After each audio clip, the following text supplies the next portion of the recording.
Selamat pagi Pak David dan Coach Robi. Pak David, apakah suara saya terdengar di sana Pak David?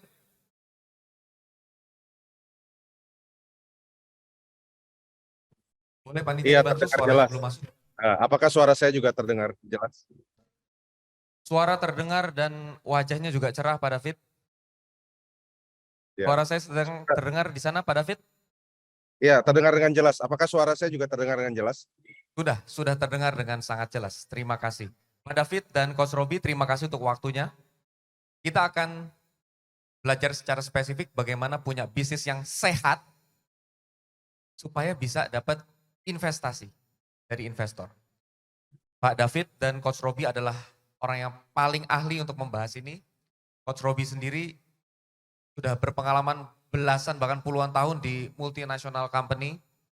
Jadi salah satu international coach terbaik. Kalau saya bacain terus ini nggak selesai prestasinya, tapi prestasi yang paling saya banggakan adalah menjadi founder acara konferensi bisnis terbesar di Indonesia. Kasih aplaus dulu buat Coach Robi. Jadi acara ini tidak akan ada kalau tidak ada 4 orang luar biasa ini, terutama Coach Robi. Dan Pak David ini pernah menjadi CEO MNC, Global Mediacom, founder OK Zone. Saya harap keluarga-keluarga semua sehat. Moses, Shania semua sehat. Pak Iya, David, semua sekarang sehat. kita akan mulai dari pertanyaan yang paling pertama. Pak David, Pak David adalah seorang operating manager di East Ventura. Satu dari 3 posisi paling penting untuk venture capital terbesar di Asia Tenggara. Pak David yang seperti melakukan assessment, due diligence untuk melihat juga perusahaan-perusahaan seperti apa yang layak dapat investasi. Kalau boleh singkat Pak David, bagaimana sih Pak David melihat perusahaan untuk diinvestasi? Sebenarnya faktor-faktor apa yang paling penting secara singkat saja untuk kita tahu kalau Pak David melihat satu perusahaan? Silakan Pak David. Ya, mungkin sebelumnya saya jelaskan sedikit dulu. Operating partner itu adalah role yang terlibat ketika venture capital sudah melakukan investasi. Jadi ini beda sama investment team. Kalau yang due diligence tadi itu biasa dilakukan oleh investment team. Nah, kalau role-nya operating partner itu adalah untuk membantu perusahaan-perusahaan yang udah kita investasi untuk menjadi lebih besar lagi. Dalam arti gimana untuk mengembangkan bisnisnya, terus juga mungkin gimana untuk membangun tim yang solid, structuring, dan macam-macam apapun itu untuk mengembangkan bisnis yang sudah kita investasi untuk semakin lebih baik lagi. Dan juga banyak juga membantu untuk memecahkan masalah-masalah yang dihadapi para startup ketika dia mengembangkan bisnisnya. Jadi itu adalah role daripada operating partner. Nah, kemudian bagaimana kita melihat perusahaan-perusahaan yang investasi, itu tentunya pertama ada 2 stage nih. Kalau kita kan multi stage, kita bisa investasi di tahap seed, yang mana itu adalah tahap awal, yang biasa disebut startup itu adalah seed investing ya. Kemudian kita juga bisa masuk di tahap yang udah growth stage. Jadi kalau growth stage itu biasa startupnya sudah menjadi besar ya, jadi biasa udah valuasi juga mungkin udah triliunan, karyawannya udah ratusan. Kita juga masuk di tahap itu, yang mana sebenarnya perusahaan itu udah nggak bisa disebut startup lagi ya, karena sudah besar. Namun karena memang pop culture-nya itu kalau perusahaan teknologi itu disebut startup ya, jadi tetap aja dinamakan startup gitu. Nah, tentunya di dalam 2 tahap tersebut beda yang dilihat ya. Kalau di dalam seed itu biasanya bagaimana integritas dan karakter daripada si founder. Kalau di growth stage itu biasa udah lebih tidak tergantung kepada founder, tapi lebih gimana daripada peluang dan potensi bisnisnya dan scalability-nya. Terima kasih. Thank you Pak David. Coach Robi, sebenarnya apakah semua UKM itu harus terbuka terhadap investasi atau seperti apa sih?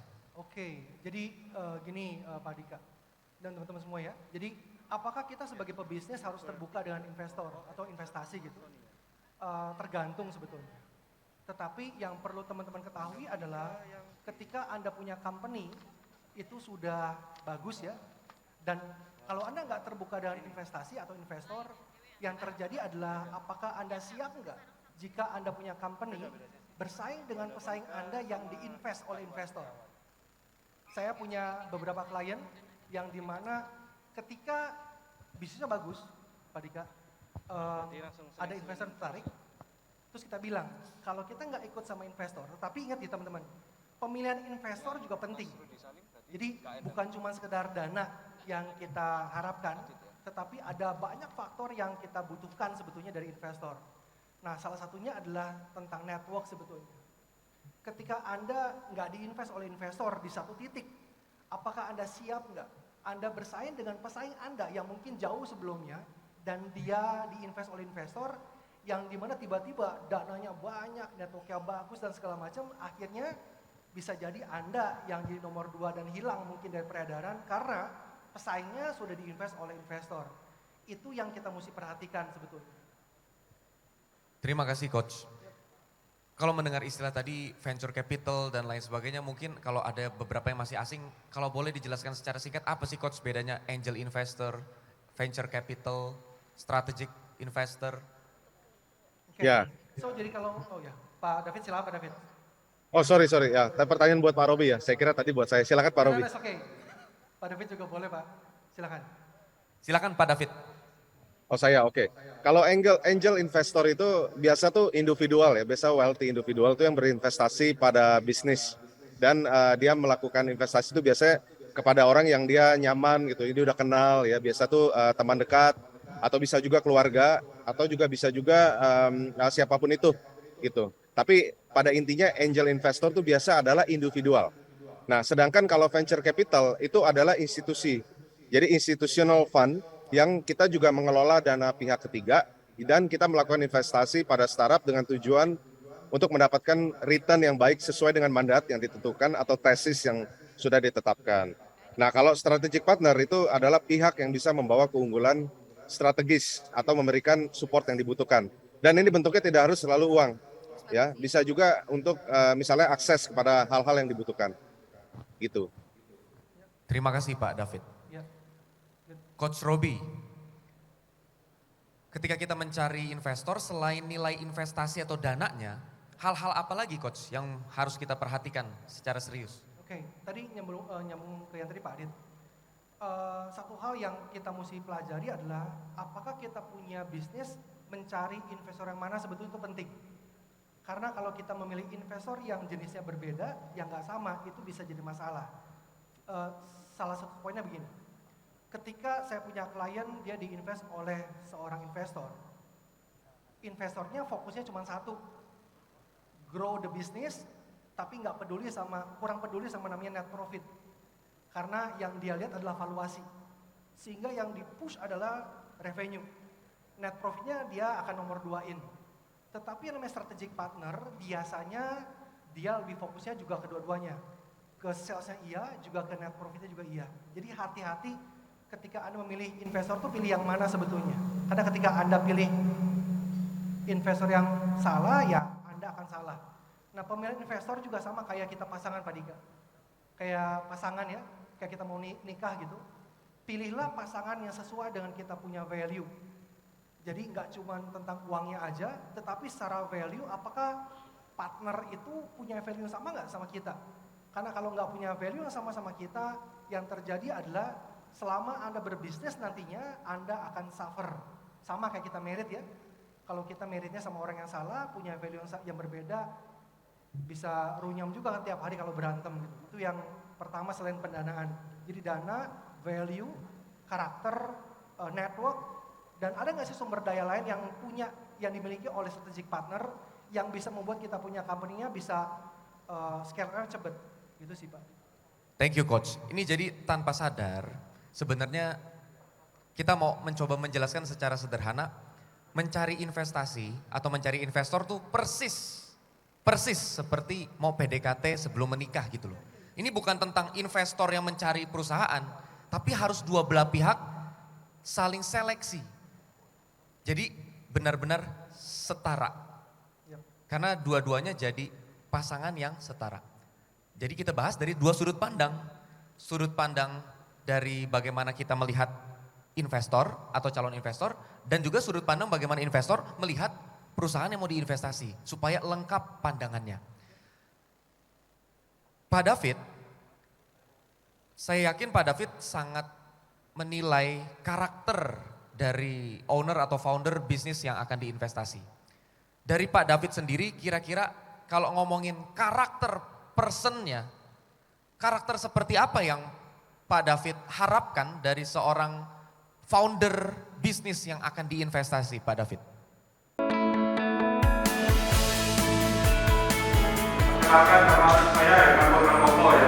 Anda bisa mencapai ada punya target bulan Juni. Kita lihat market size-nya seperti apa. Ini 13 meter kali 1,5 meter. Jadi bayangin ya, mereka start betul-betul dari Ruko aja bisa jadi publik kok. Gitu loh. Maksudnya wah ini possible nggak ya sebenarnya kayak. Karena dia bukan kuat di manufacturingnya, dia kuat produknya di penjualannya.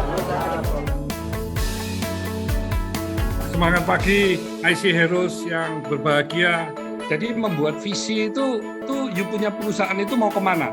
Ya makanya ini pelajaran luar biasa sih Pak di ICI, jadi kita Alright, bisa so apa? any other question teman-teman? siapa dari 5 orang lah datanya ada. Iya, kalau yang pertama dan paling penting itu adalah dia punya integritas ya atau kejujuran. Karena itu penting sekali. Karena kalau misalnya founder tidak memiliki integritas, itu justru malah bahaya. Kita taruh investasi di perusahaan dia. Nah, kemudian kalau integritas itu sudah ada, kemudian yang kedua adalah apakah dia tipe yang bisa agresif dalam mengembangkan bisnisnya, dan apakah dia tipe yang mau bekerja keras gitu, dan apakah dia seorang pimpinan yang baik terhadap teamwork gitu. Jadi ya banyak karakter-karakter tersebut, namun yang paling penting adalah kejujuran atau integritas. Kasih applause untuk statement ini. Kenapa kasih applause? Karena ini statement yang sama persis dengan yang Pak Hermanto Tanoko sebutkan kemarin. Statement yang seringkali kita gitu sama orang luar. Karena orang-orang pikir zaman sekarang bisnis itu tipu-tipu. Kalau mau jujur jangan bisnis. Justru ternyata kata orang-orang yang paling top, justru kalau mau bisnis ya harus jujur. Kalau nggak integritas, nggak jujur, ya jangan bisnis. Jadi dunia ini terbolak-balik. Coach, pertanyaan sekarang mulai lebih spesifik. Kapan kira-kira waktu yang paling cocok, walaupun memang di setiap stage bisa, tapi menurut pandangan coach pribadi untuk para UMKM, atau UKM lebih tepatnya, kapan waktu yang paling tepat untuk membuka kesempatan di investasi? Oke, good question. Memang ini banyak tahapan ya, banyak stage di mana Anda bisa memilih bahwa apakah waktu yang tepat nggak sih. Cuman gambaran saya begini, teman-teman. Ketika Anda punya company sudah mulai bisa autopilot ya, sudah punya sistem, sudah punya tim yang bagus, itu adalah salah satu indikator bahwa Anda sudah boleh melirik. Mana nih Anda punya pasangan hidup, nextnya sama siapa nih. Tetapi juga Anda juga misalnya gini, kalau gambaran saya pribadi adalah ada titik di mana jangan juga bukan menjual ya, tapi mencari partner ketika Anda punya kondisi company masih kecil. Contoh misalkan net profitnya masih 200 juta misalkan. Menurut saya jangan Pak Dika. Kenapa? Karena kalau masih di angka net profit 200 jutaan per bulan, Anda punya valuasi akan kecil. Ya, kalau saya bilang sama saya punya klien bahwa cari di angka 400-500 juta net profit per bulan, itu udah lumayan cantik tuh untuk kita bisa carikan pasangan sebetulnya. Jadi bayangkanlah Anda punya bisnis ini kayak anak sebetulnya. Anda grow dari awal gitu sampai dia mulai remaja dan dewasa, ketika matangnya itulah waktunya Anda untuk mencari pasangan hidup sebetulnya. Ini jadi sebenarnya kalau di lagu ya pernikahan dini itu ya bukan cintanya yang dilarang ya. Maksudnya balik lagi seperti tadi pasangan. Kalau kitanya belum mapan secara sistem dan lain sebagainya, belum punya 400 sampai 500 juta net profit per bulan, coba dipikirkan ulang kalau mau menerima investasi. Pak David, kita tahu Ruang Guru, Gojek, Grab, Bibit, Sendit, For Coffee dan lain sebagainya semua itu jadi portfolio East Ventures. Dan Pak David ngambil role yang sangat penting ketika perusahaan-perusahaan ini sudah diinvestasi, pasti Pak David melakukan assessment, terus menilai, melihat dari pengalaman Pak David pribadi yang Pak David lihat di lapangan, apa sih kesalahan-kesalahan yang perlu diperbaiki? Rata-rata perusahaan-perusahaan startup atau perusahaan-perusahaan yang mendapatkan investasi di East Venture. Apa kesalahan yang paling umum yang selalu Pak David rapihkan ketika pertama kali mereka sudah masuk di dalam East Venture? Ya, biasanya tuh kalau perusahaan yang startup dia kan mulainya tuh dari mungkin hanya beberapa orang karyawan gitu kan. Kadang-kadang dia bahkan mulainya di kamar kosnya atau mungkin banyak kita dengar mulai dari garasi gitu. Seperti Apple dan lain-lain gitu kan. Nah, ketika dia menjadi besar yang tadinya dia hanya timnya mungkin hanya 10 orang, jadi 100 orang, jadi 200 orang, bahkan ya kalau dalam hal ruang guru itu mungkin udah ratusan, hampir 1.000 orang lebih ya.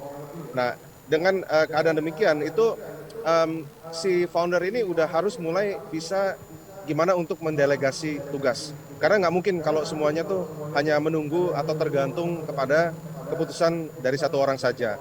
Nah, di dalam proses ini itu kita namakan udah harus mulai institutionalize, dan itu tidak mudah ya. Sampai sekarang banyak perusahaan-perusahaan di Indonesia bahkan di dunia yang udah jadi gede pun tapi dia masih kurang bisa institutionalize. Jadi dalam arti itu tergantung daripada satu orang saja.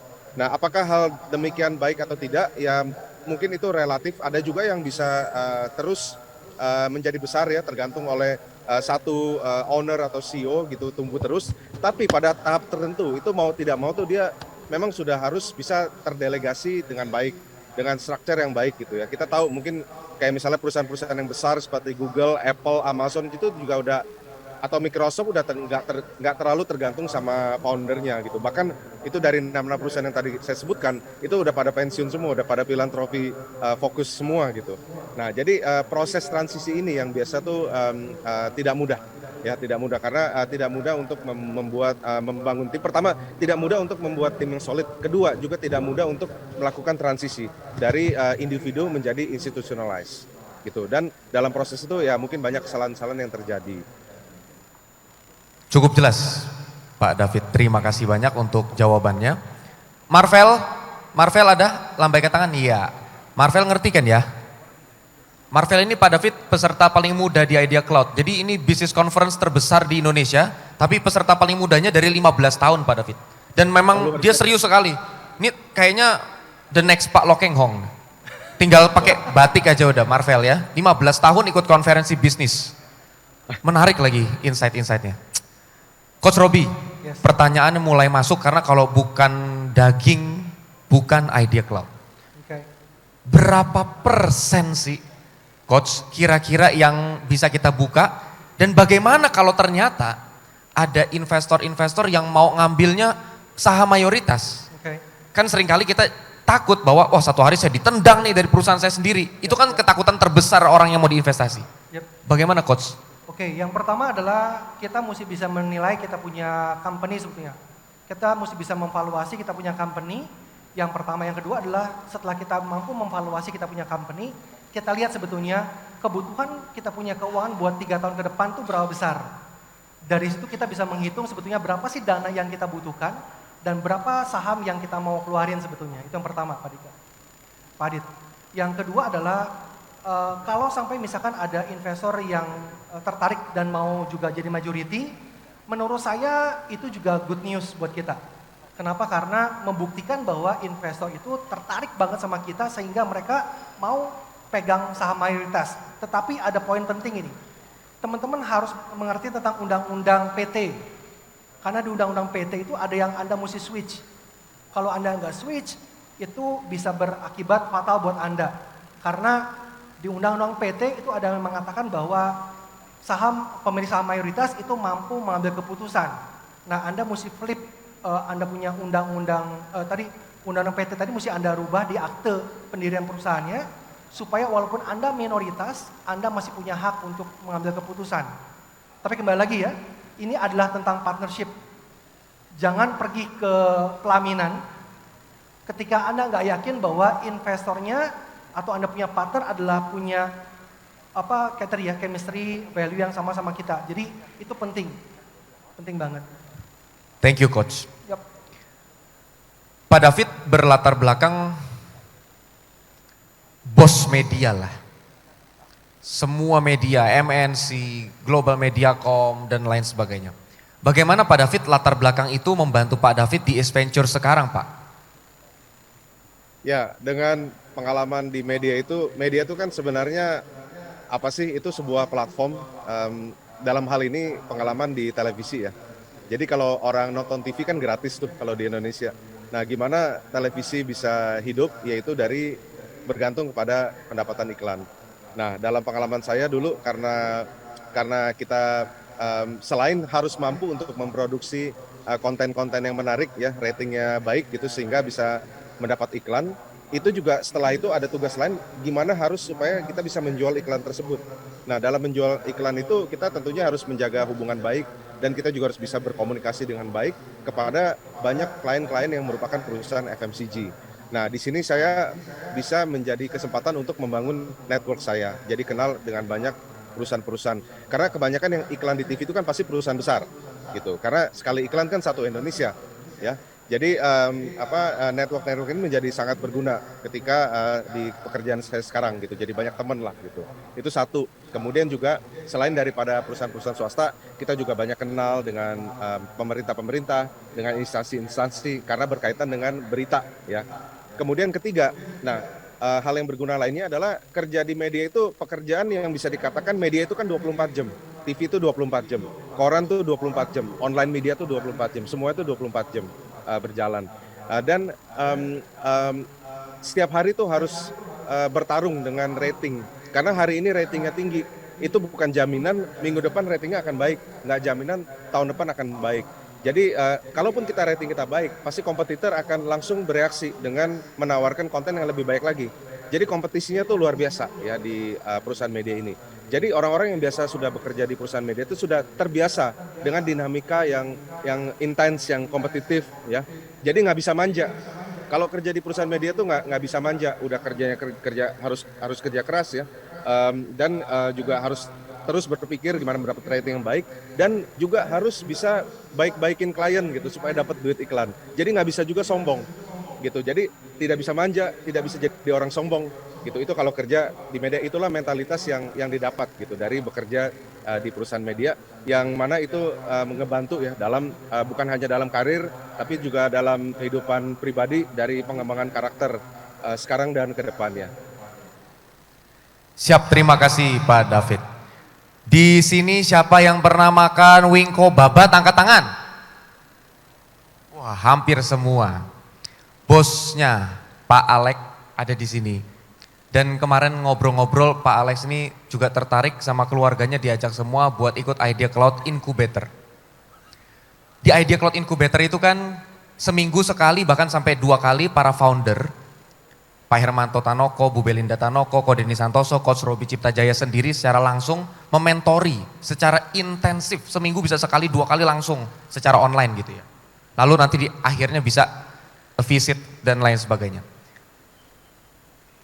Kesempatannya sangat terbatas, saya nggak tahu masih ada kuota atau enggak, tapi kalau masih ada itu kesempatan terbatas, tapi kalau misalkan ini nggak mungkin ditolak, paling dimundur batch-nya di 2045 ya.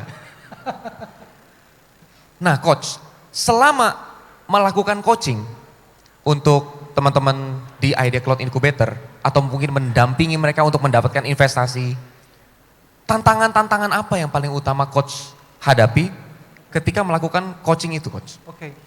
So, satu sih, kembali lagi kepada foundernya sebetulnya.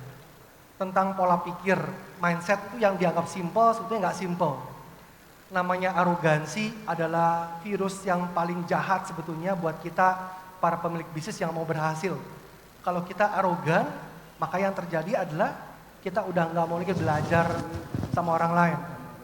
Kita bisa contoh, kita punya mentor Pak Hermanto Tanoko. 2 hari ini Anda bisa lihat bahwa dari pagi sampai malam, spiritnya nggak pernah stop. Dan beliau terus belajar terus dari orang-orang yang lebih junior dari beliau. Jadi satu adalah yang saya sering kali adalah tantangannya adalah mindset kita punya pemilik bisnis yang memang mesti humble. Seberapapun Anda punya hebat, ingat di atas Anda masih ada langit. Dan itu sih yang saya bilang kita mesti belajar terus jadi humble. Gitu.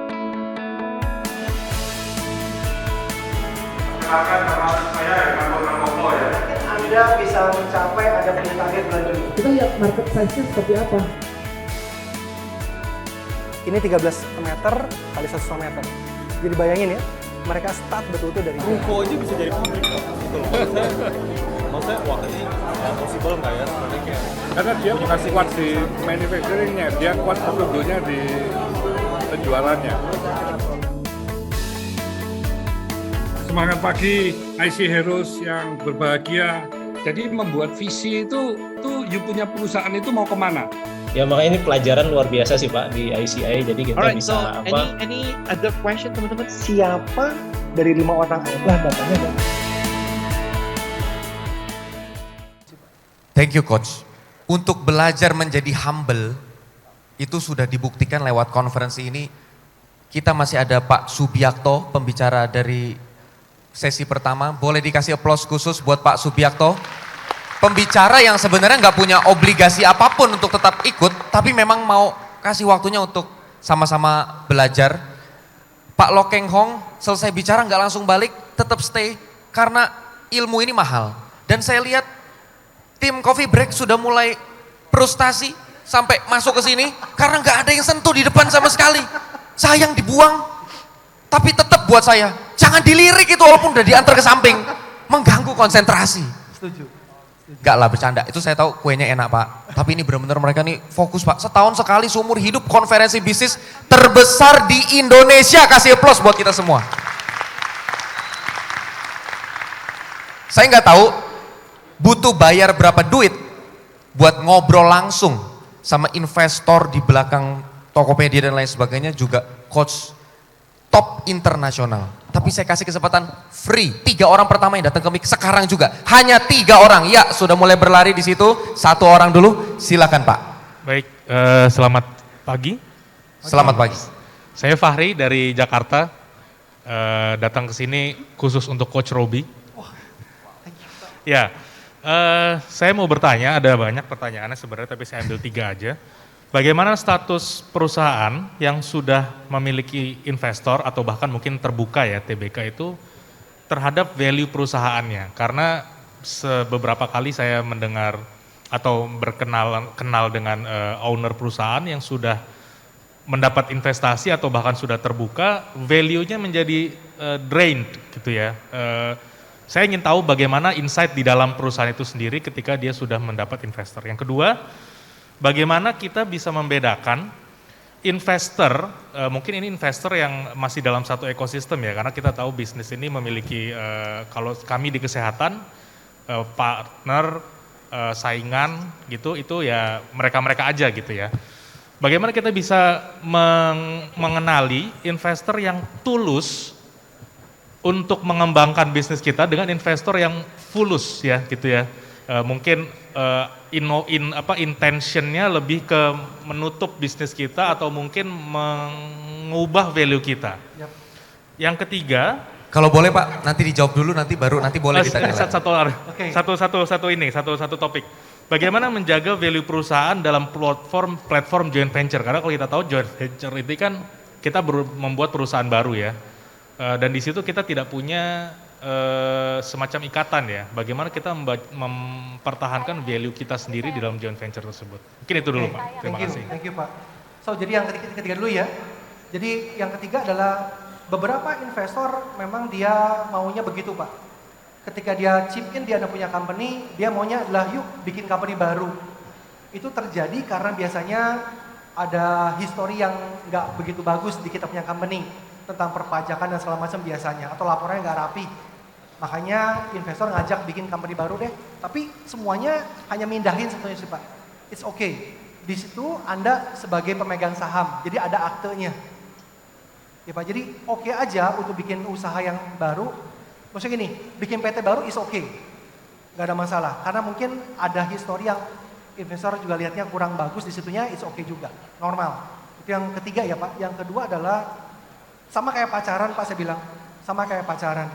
Jangan langsung jatuh cinta di pandang pertama, langsung nikah. Jangan. 1 kali ketemu, kenalan dulu, 2 kali, 3 kali, bisa berkali-kali Pak. Dan itu bisa takes time, sabar juga. Sama seperti kita pacaran, nikahnya juga jangan langsung nikah, sabar dulu Pak. Karena dengan cara proses ketemu lagi, ngobrol lagi, ketemu lagi, ngobrol lagi, research di antara mereka gitu. Ketika saya bantu saya punya klien mencari investor juga sama sih Pak. Kita mencari di lingkungan mereka ada nggak sih orang-orang yang kenal secara pribadi investor tersebut. Seperti apa sih dia punya karakter dan segala macam. Kita pelajarin Pak, betul-betul kayak kita mau nikahin kita punya anak deh. Itu betul-betul mempelajari itunya, nomor 2. Nomor 1-nya adalah tadi Pak Det lupa saya nomor 1 apa yang tadi ya? Pak boleh diulang sedikit saja pertanyaan pertama Pak? Bagaimana perusahaan yang sudah diinvest gitu ya, atau bahkan mungkin sudah terbuka, itu mengalami value draining gitu ya? Ya.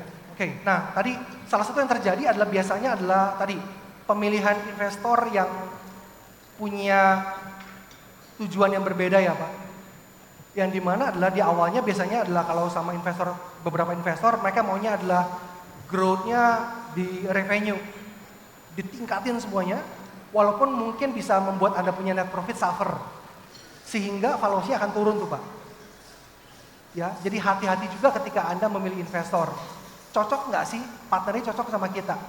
Kalau memang Anda juga orang yang memang maunya growth-nya fast, walaupun mengorbankan Anda punya net profit, that's good, it's okay juga sih Pak. Jadi nggak ada salahnya sebetulnya, tinggal fit nggak sama Anda sebetulnya. Anda mau cari investor yang memang pengennya growth-nya cepat, tapi membuat Anda punya net profit suffer, is okay juga. Tapi atau Anda mencari investor yang memang growth-nya oke-oke aja deh, nggak usah eksponensial, tetapi net profit juga kita butuhin. Itu juga oke. Jadi tergantung sama kita punya karakter, kita punya tujuan apa, fitin Pak. Kalau fit, kita nikah. Gitu sih Pak. Thank you Coach. Pak David, izin pertanyaan terakhir sebagai penutup juga. Buat Pak David sendiri secara pribadi, sejujurnya seberapa signifikan sih Pak David acara-acara seperti ini, Idea Cloud Conference untuk para founder bisnis yang mau punya sistemasi bisnis? Saya kira acara-acara ini baik sekali karena para founder-founder atau para bisnis yang baru startup gitu, dia perlu sesuatu acuan ya, belajar dari pengalaman orang lain gitu. Gimana caranya supaya dia bisa berhasil. Nah, memang tidak ada guru yang lebih baik daripada mengalami pengalaman itu sendiri.